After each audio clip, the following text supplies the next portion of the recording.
Good evening, everyone. My name is Tara Beasley-Stansberry, and we are actually calling the meeting to order at 7:04 p.m.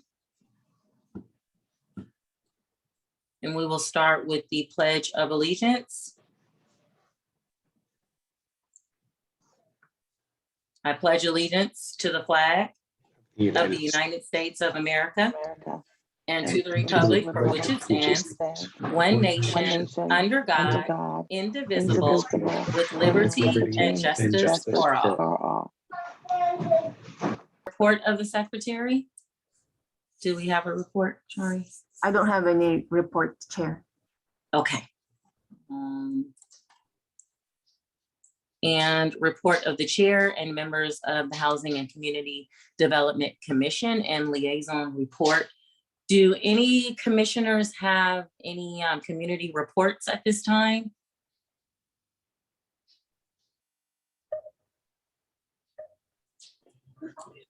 Through the chair, I see Commissioner James' hand is up.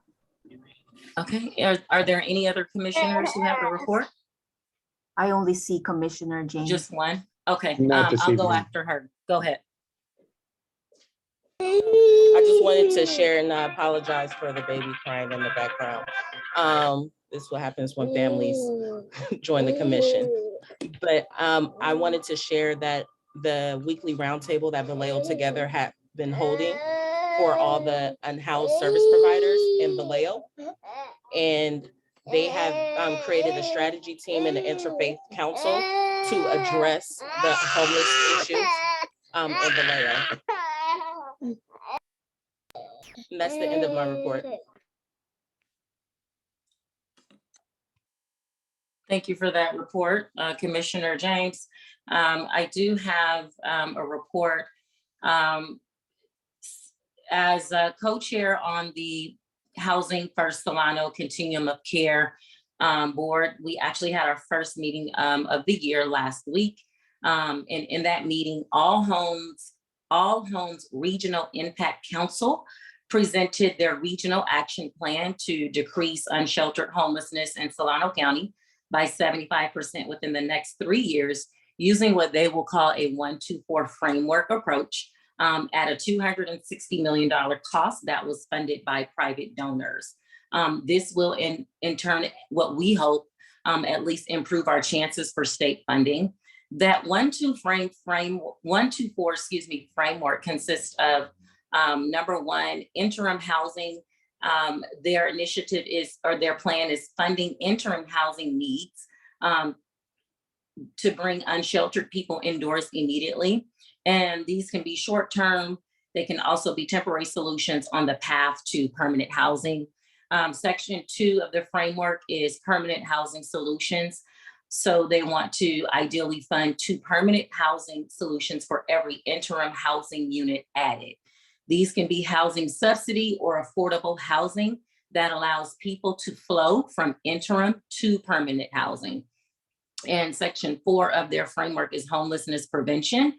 So simultaneously, each unit of the interim housing should be matched with holistic prevention services for 4 households. After Housing First Solano Board of Directors endorsed the regional action plan, the Regional Impact Council did present to our Board of Supervisors on Tuesday, and that endorsement did also pass. An update that a point in time count, we have a date secured. It looks like February 23rd. Members of the public, you can register at solano.pointintime.info. And also another note, our Solano County Supervisors approved a $128,000 contract with BAE Urban Economics for the creation of a housing plan, which is being funded by a planning grant from the California Department of Housing and Community Development, addressing what Supervisor John Vasquez said is actually a bigger issue of meeting the housing needs of the county that goes well beyond the homeless population. And he's specifically targeting agriculture worker housing and not migrant and labor camps. And that actually concludes my chair's report. Is there anyone else who may happen to have a report at this time?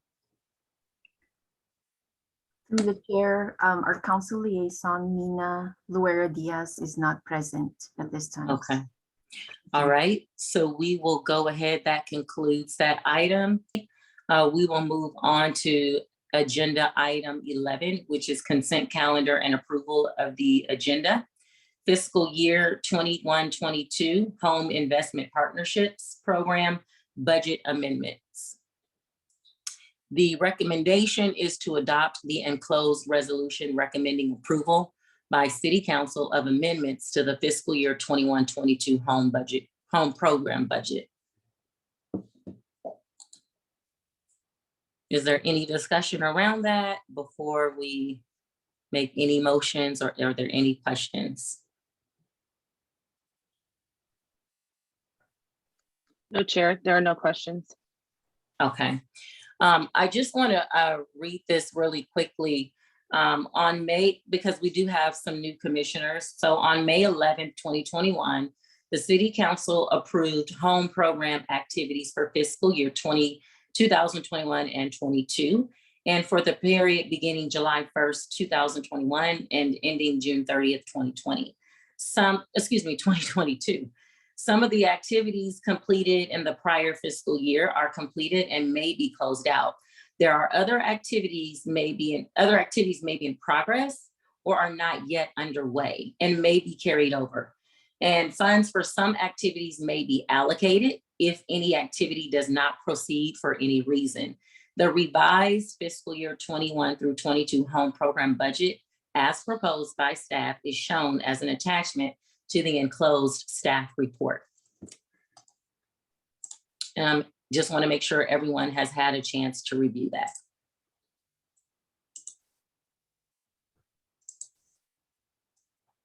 All right.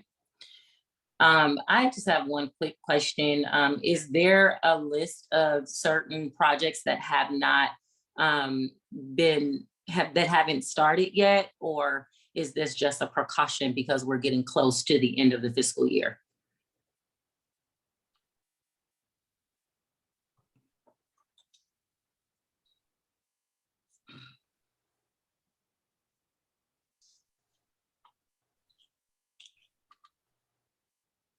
I can address that through the chair. Okay. Thank you. This is an annual process, usually about this time of year, sometimes earlier than now.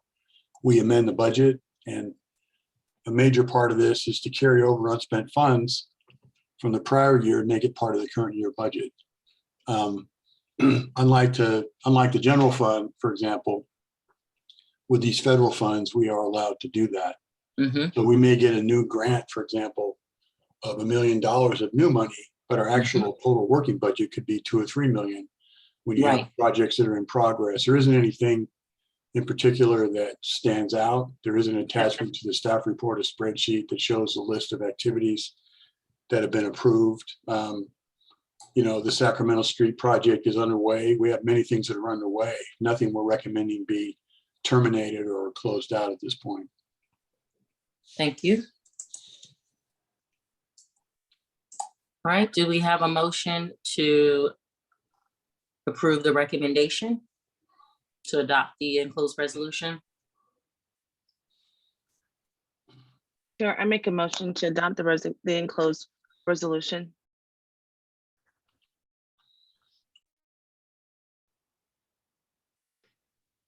I'll second that motion. Thank you, commissioners.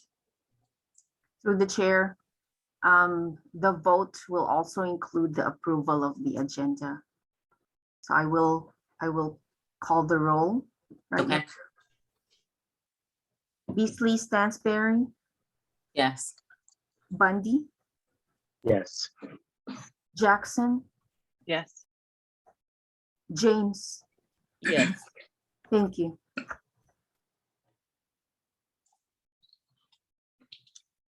Good evening. Now, I just have a few slides for you before we see if there's any public comment or in case the commission has any questions.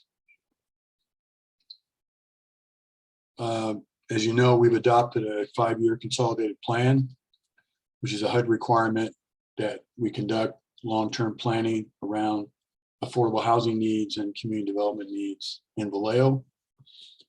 Our current plan started July 1st of 2020. It runs through July 31st of 2025. The plan prioritizes what the needs are using local and census data, and identifies estimated funding we expect to have or hope to have over the 5-year period. We've also established priority groups in the plan as the most in need. These are kind of broad categories. In order of priority, very low and low income renters. Persons that are homeless is number 2. Number 3 are people that are very low or low income that are interested in becoming first-time home buyers, and people that are not homeless but have special needs.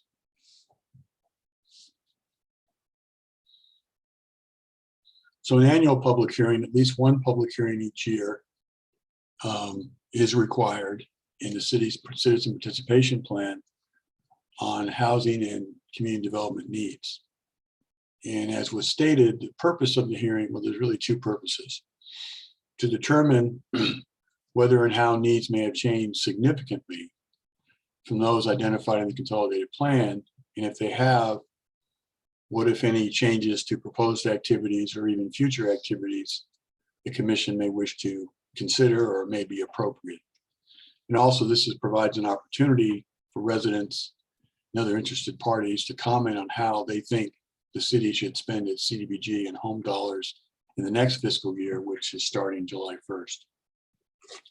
So this is not a funding allocation hearing or meeting. We won't make any decisions tonight. It's simply to take input, if there's any input, but it could inform what you do in the future in the next few months regarding funding.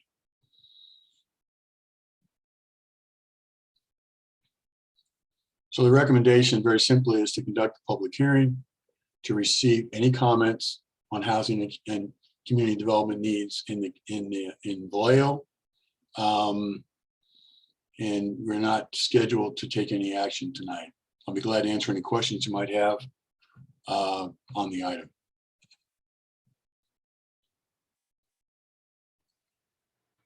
Okay, thank you so much for that report, Guy. I have a question about the first-time homebuyer program for low income, I believe it was low income renters, very low and low income first-time home buyers. Is this the program that we currently have with the first-time homebuyer program that we currently have? Yeah, you've allocated funding. We've allocated funding to a nonprofit, and you've approved a funding agreement to a nonprofit we've contracted out the program to a nonprofit, Community Housing Development Corporation. So you have allocated funding, and this was already established as a need in the community for that kind of mortgage assistance. So that's in place.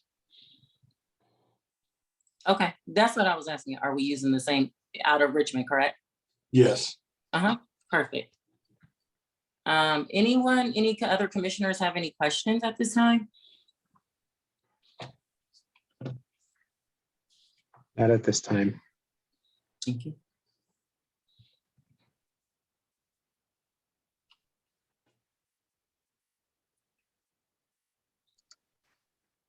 Chair, I don't have any questions. I just want to say that the plan, that 5-year plan, where's the copy stored for people who ask us about that particular item? It's on the Housing and Community Development Division webpage. We can send you the link. We will send you the link, because the city just recently updated their webpage. So I'm still working on finding things. It's new. Okay. Thank you. Through the chair, well, Commissioner Jackson, it's a really large file, so maybe some may not be able to download it. We could easily give them a copy. They can email us at our general email inbox at housing@cityofvallejo.net. Thank you. Thank you. Without further ado, the time is now 7:28. I make a motion that we adjourn the meeting. I second that motion, Chair. Thank you. Thank you so much, commissioners. Happy